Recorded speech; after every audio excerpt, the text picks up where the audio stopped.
반갑습니다.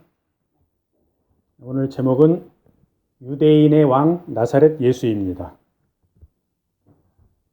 예수님이 유대인의 왕입니까? 네, 아멘. 여러분들 개인의 왕입니까? 네, 아멘. 유대인의 왕도 되고 우리들 개인의 왕도 되는 줄로 믿습니다. 아멘. 어제 아침에 여기 푸드베이직 시장에 가니까 물이 세일하고 있던 물을 사는데 앞에 사람이 고기를 사더라고요. 이게 뭔 고기인가 이렇게 보고 있으니까 이제 그 물건 파는 캐시어가 이거 양고기라고 저한테 좀 사라고 그러더라고요. 지금 그거 보니까 6월절이 다 됐구나. 이제 그게 생각이 나더라고요. 6월절이 어떤 절기죠? 이스라엘 민족들이 출애굽을 기념하는 그런 절기죠. 어린 양을 잡아가지고 어린 양의 피를 문설주와 임방에 발랐습니다. 그리고 고기는 나누어 먹었죠. 그 피를 보고 하나님의 천사들이 이스라엘 집들은 그냥 지나가고 애굽의 장자들 심판했죠. 그래서 이 6월절 이스라엘 민족들이 계속 이렇게 지킵니다. 이 6월절의 어린 양, 예수님께서 친히 어린 양이 되셨습니다. 6월절이 다가와서 예수님께서 이제 예루살렘 성으로 제자들과 함께 들어가는데 6월절 그 잔치를 하라고 딱 했는데 보니까 6월절 어린 양 고기가 없습니다. 예수님께서 직접 어린 양이 되신 것이죠. 그 제자들과 함께 떡과 잔을 나누고 예수님의 살과 피를 기념하라. 그래서 우리가 이제 성찬식을 하죠. 그 예수님의 살과 피로 인해서 여러분과 제가 구원의 은혜에 동참하게 된 줄로 믿습니다. 이 6월절 기간에 이스라엘 그 유다 전 지역에 있는 그 남자들이 몰려오죠. 순례를 하러.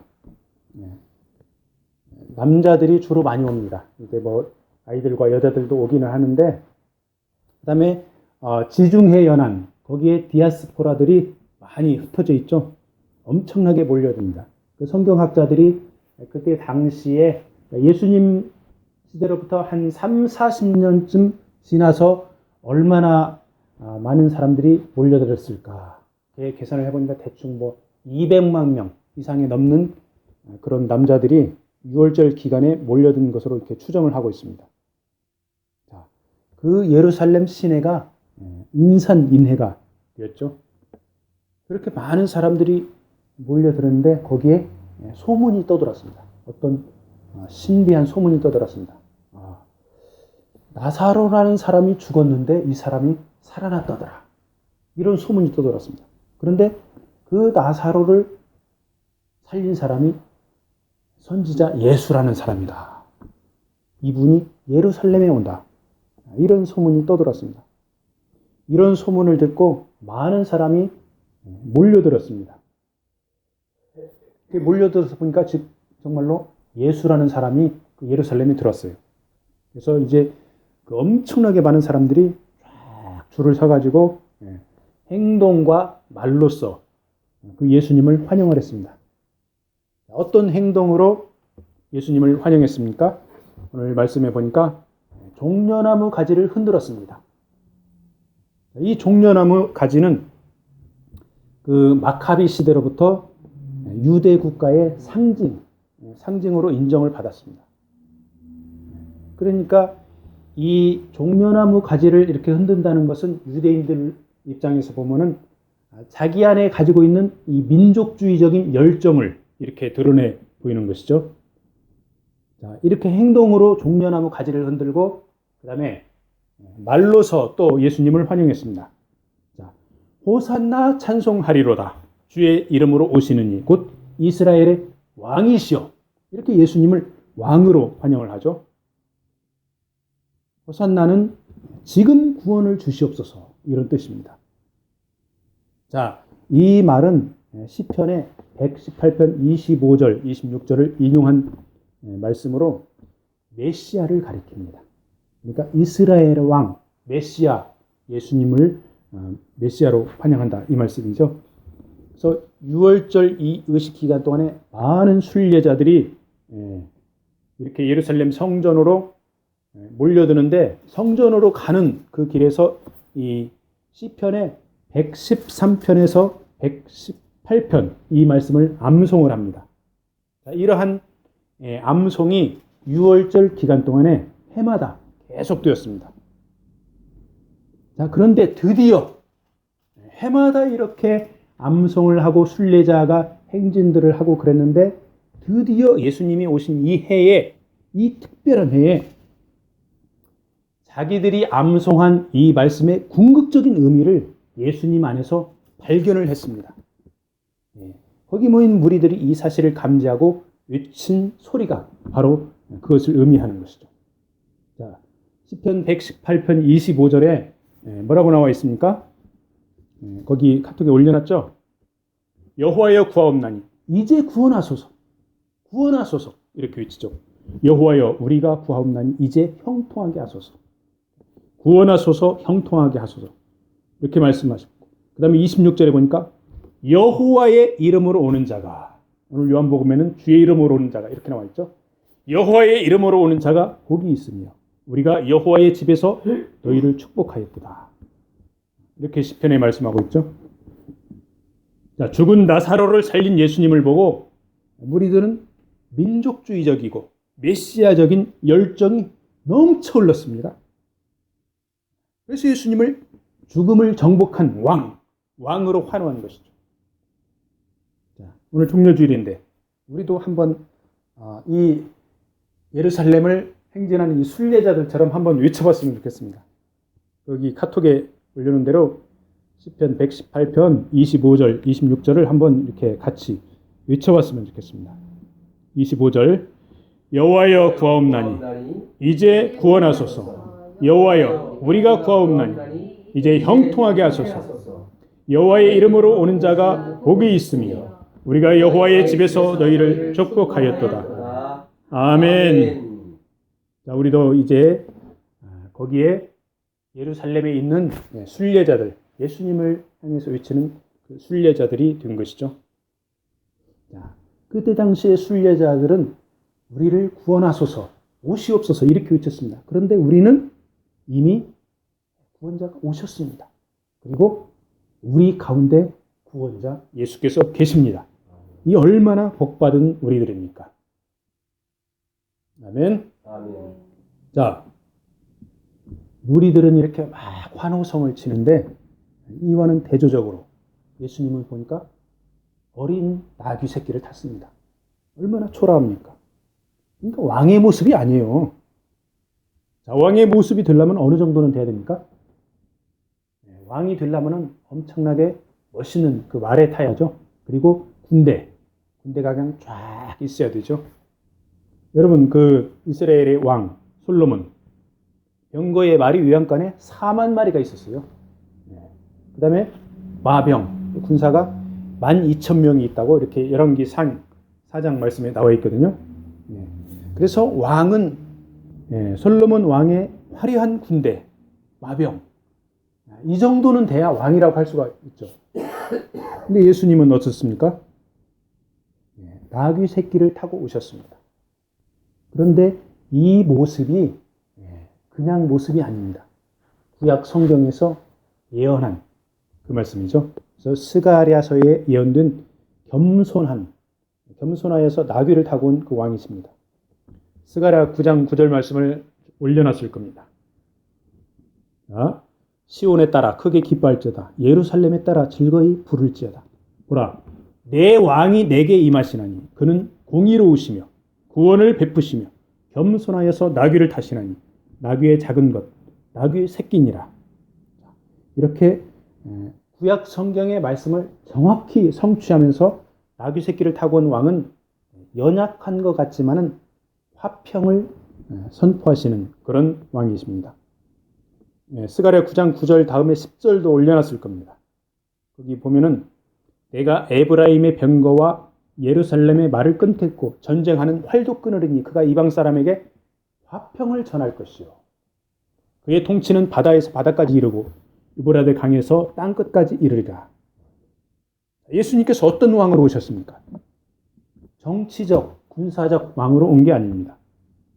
화평을 선포하고 겸손과 세계적인 포용력으로 통치하는 그런 왕으로 오신 것입니다. 요즘에 남한, 북한, 중국, 미국 이런 상황을 한번 보세요. 전 세계가 군사적으로, 경제적으로 얽히고 설켜 숨가쁘게 돌아갑니다. 북한이 작년에 보니까 열심히 핵실험을 하더니 어느 날 갑자기 대화 모드로 돌아섰습니다.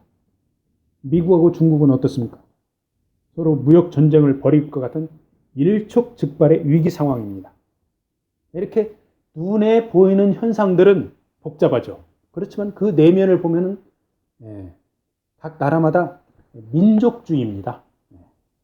그 민족주의가 깊이 깔려 있습니다. 내 나라, 내 민족이 잘 살고 우리나라 부강해야 된다. 그러는 자국 이기주의죠. 엊그제 이제 아는 분들과 이렇게 대화를 하는데 김정은이 죽어야 된다. 이렇게 얘기를 하더라고요.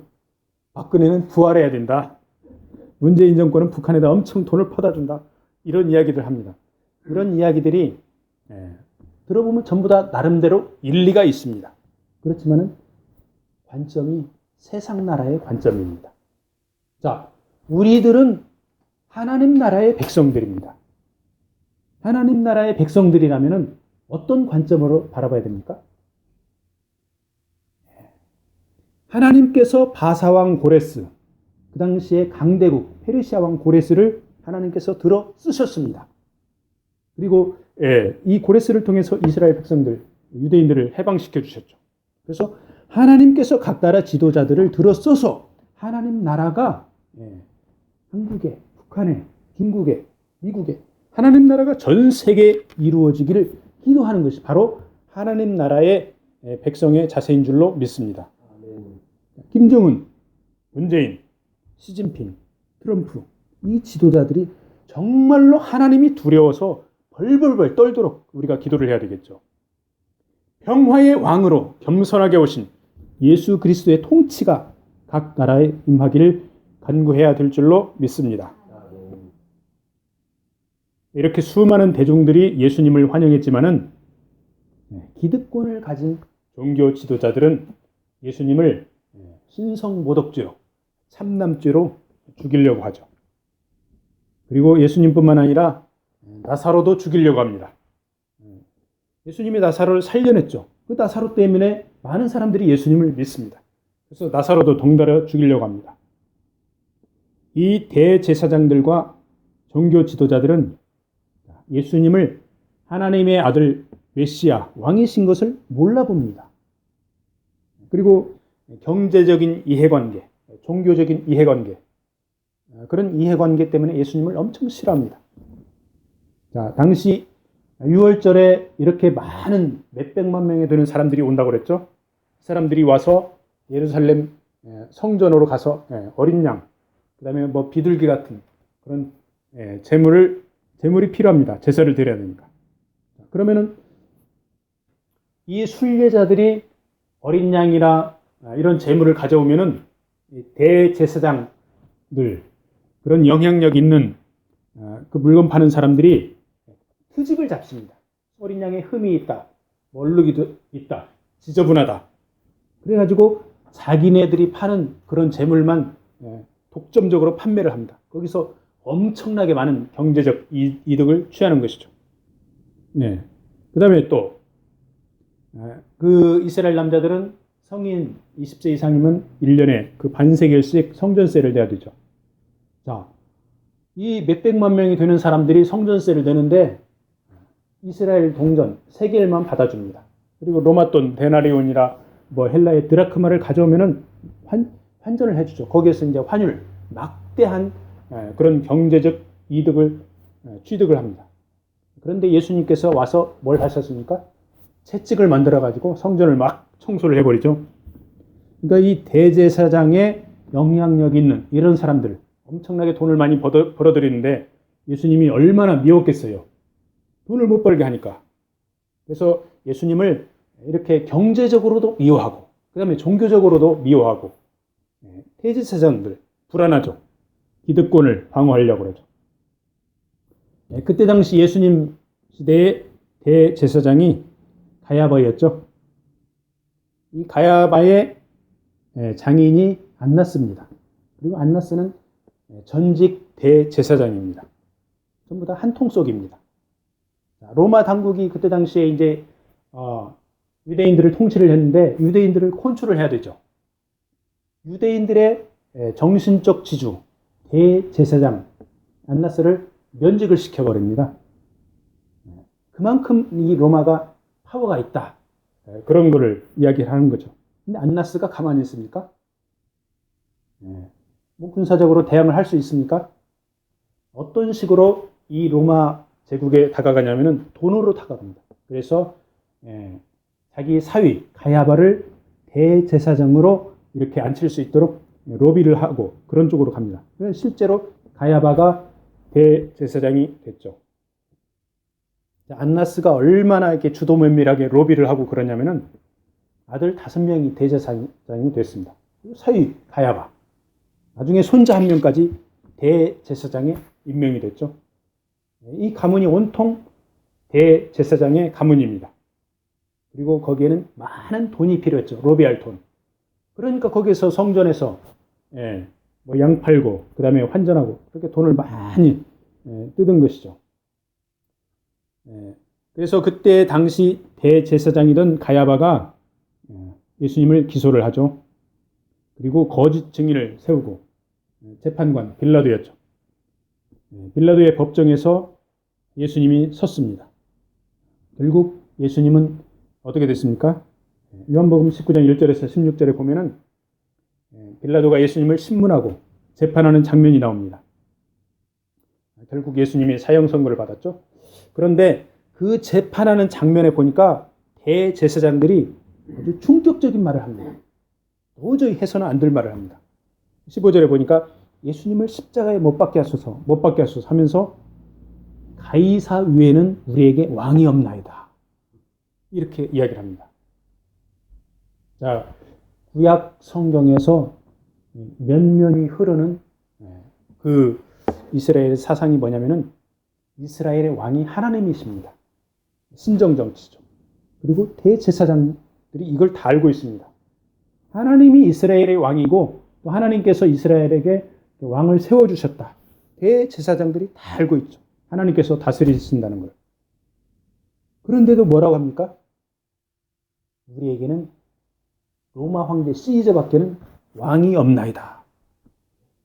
예수님을 처형시키려고 강한 주장을 하다가 자기네들도 하나님 앞에 신성 모독죄를 저지르는 것이죠.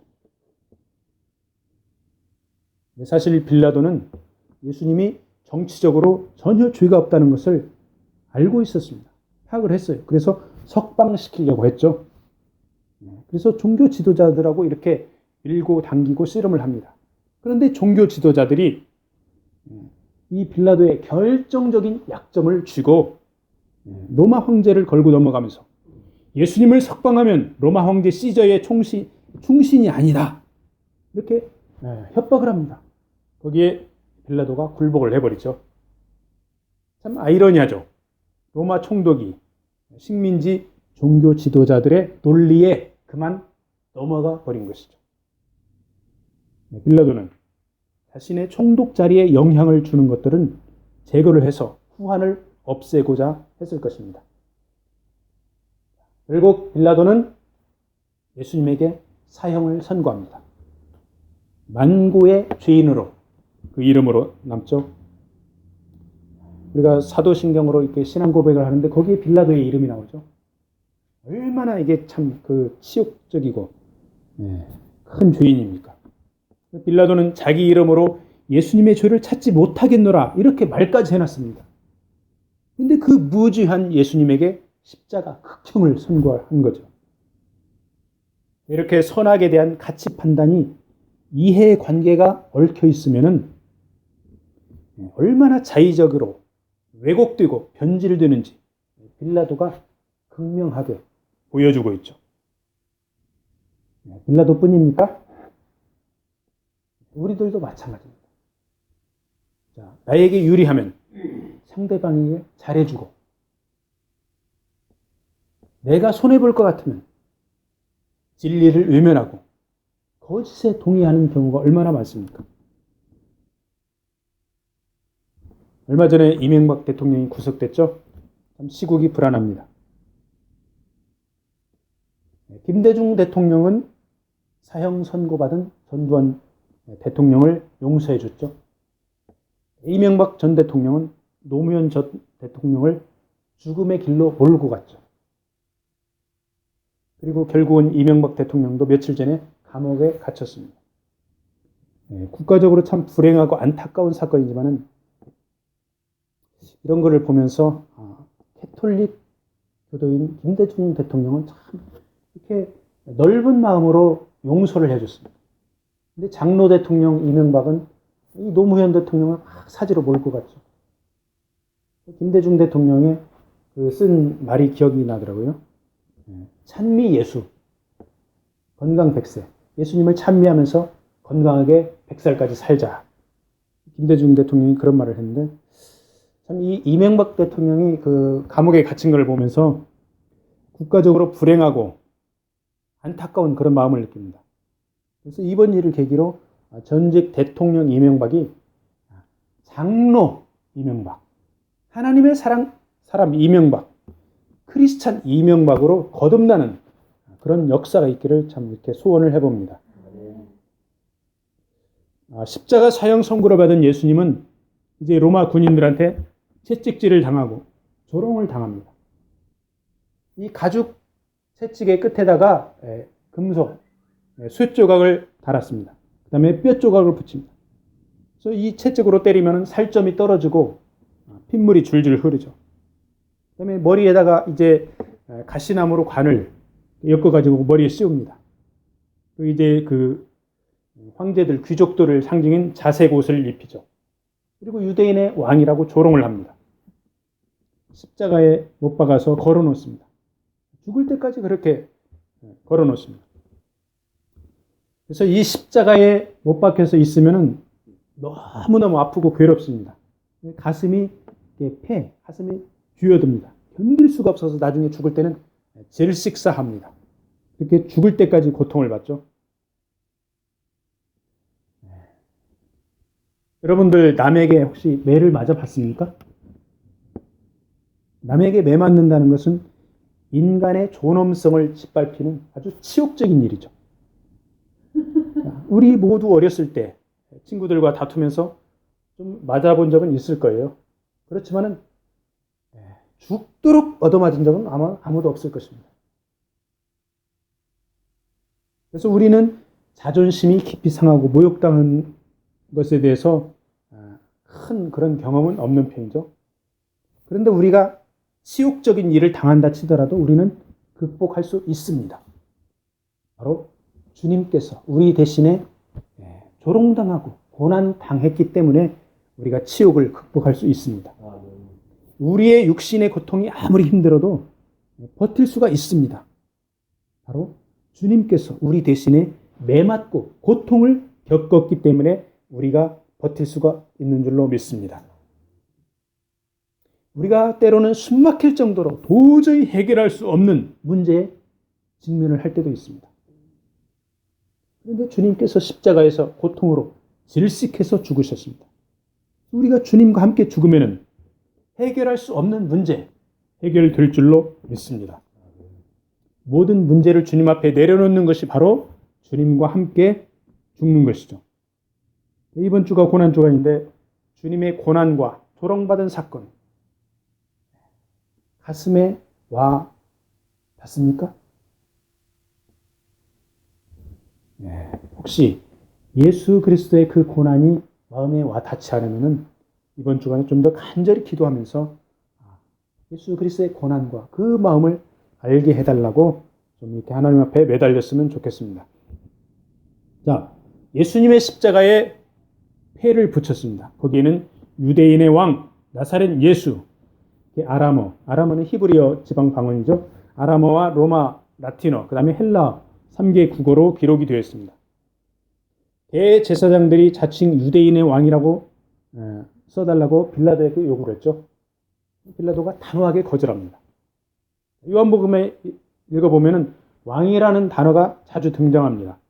아까 우리가 읽어본 12장 그리고 19장 이스라엘의 왕, 너희 왕, 유대인의 왕, 우리 왕 이렇게 왕이라는 표현이 자꾸 등장합니다. 성경에 자주 나오는 표현, 단어 왜 자주 나옵니까? 중요하기 때문에 자주 나옵니다. 십자가의 배에 유대인의 왕이라고 빌라도가 저거 이렇게 붙여놨는데 어떠한 타당성이 있나 한번 살펴보겠습니다. 자, 예수님은 감추어진 왕입니다. 예수님은 드러나지 않은 왕입니다.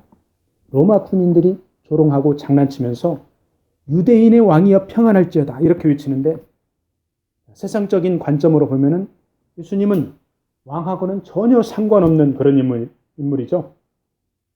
십자가에서 처형당하고 실패한 젊은 이상주의자죠. 그래서 이렇게 세상적인 관점으로 보면은 실패할 수밖에 없는 그런 사람인데 성령의 조명으로 바라보면은 실패와 죽음을 극복한 유대인의 왕입니다. 빌라도가 유대인의 왕이라고 쓴 그 이면에는 실패에도 불구하고 모욕에도 불구하고 죽음에도 불구하고 승리한 왕의 모습을 볼 수가 있습니다. 우리가 이렇게 인생을 살아가고 있는데 어떤 경우에는 내 인생은 왜 이렇게 별볼 없을까? 내 인생은 참 실패투성이야. 이런 생각을 할 때도 있습니다. 그런데 우리 안에 그리스도만 있다면 바로 숨겨진 왕으로 인해서 우리는 승리한 삶인 줄로 믿습니다. 비록 우리에게 부귀, 건강, 성공 이렇게 눈에 띄는 게 없을지라도 숨겨진 왕 예수 그리스도와 함께 하면은 하나님 나라에 사는 것이죠. 그 다음에 예수님은 온 세상의 왕입니다. 빌라도가 쓴 십자가의 배는 세 가지 언어로 되어 있죠. 그래서 예수님의 왕권이 헬라어, 라틴어, 히브리어로 쓰여진 것입니다. 헬라어는 역사, 문화, 예술과 관련이 깊습니다. 라틴어는 정부의 법과 제도의 언어이고 히브리어는 종교의 언어입니다. 주님께서 온 세상의 모든 영역에서 통치하고 있다는 것을 말씀하고 있는 것이죠. 그런데 오늘날 주님이 통치하는 각 분야에 사단의 세력이 많이 침투했죠. 뒤죽박죽이 됐습니다. 하나님이 인간의 세상 통치권을 위임하고 자유의지를 주셨는데 심각한 부작용이 나타난 것이죠. 문화, 예술, 교육, 종교 등등 모든 분야가 혼란스럽습니다. 그렇지만 한 가지 분명한 사실이 그 안에 주님의 진리가 있다는 것입니다. 우리는 자유의지로 사단의 문화를 선택할 것인지 진정한 통치자 온 세상의 왕 예수 그리스도를 선택할 것인지 각자 자신의 몫입니다. 엊그제 현대식 선교사님 선교사님께 와서 보내드렸는데 다들 보셨죠? 짐바브웨 예수 담는 교회 그 다음에 유치원 사역, 장학 사역, 우물 파는 사역 이러한 사역을 통해서 온 세상의 왕이신 예수께서 짐바브웨 그 나라에 드러나셔서 통치하시고 영광 받으시는 그 모습 참 얼마나 감사합니까? 짐바브웨 주님의 왕권이 더욱더 든든히 서서 하나님 나라가 확장되도록 우리가 계속적으로 기도해야 될 줄로 믿습니다. 그 다음에 주님은 우리 각자 개인의 왕입니다.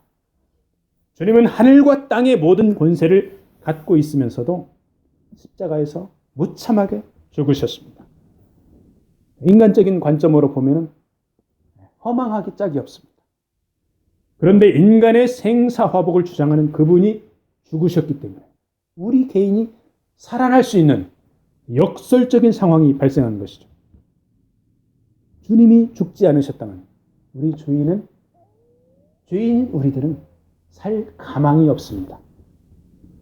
우리 각자를 개인적이고 사랑이 가득한 헌신으로 포용하는 왕이 세상의 구속이라는 짐을 어깨에 지고 십자가에 달려 돌아가셨습니다. 그리고 주님께서 죽으시기 전에 주님의 어머니와 특별한 친구 한 명에게 개인적인 사랑과 관심을 표시했습니다. 26절에 보니까 예수님께서 자기의 어머니와 사랑하시는 제자가 곁에 서 있는 것을 보시고 자기 어머니에게 말씀하시되 여자의 보소서 아들입니다. 개인적인 관심을 표명했죠. 그리고 27절에 그 제자에게 이르시되 보라 네 어머니다. 그때부터 그 제자가 예수님의 어머니를 모시기 시작했죠. 그 주님께서 우리에게도 개별적인 관심을 갖고 인격적으로 찾아오시고 역사하십니다. 그 주님께서 우리에게 보라 내 어머니다. 이렇게 감동을 주시면 우리는 어떻게 됩니까? 그분을 섬겨야 되겠죠. 우리가 개별적으로 여러 사람을 만납니다. 혹시 주님께서 그런 감동을 주시면 열심히 섬기기를 바랍니다. 그래서 우리 개인의 왕 예수 그리스도인에서 우리가 참 기쁨 주님 안에서 누릴 수 있음에 감사합니다. 오늘 말씀을 마무리하겠습니다. 많은 이스라엘 백성들이 왕으로 오신 메시아 예수님을 환영했습니다. 그러나 기득권을 가진 종교 지도 세력들은 주님을 배척하고 주님을 죽음으로 몰아넣었습니다.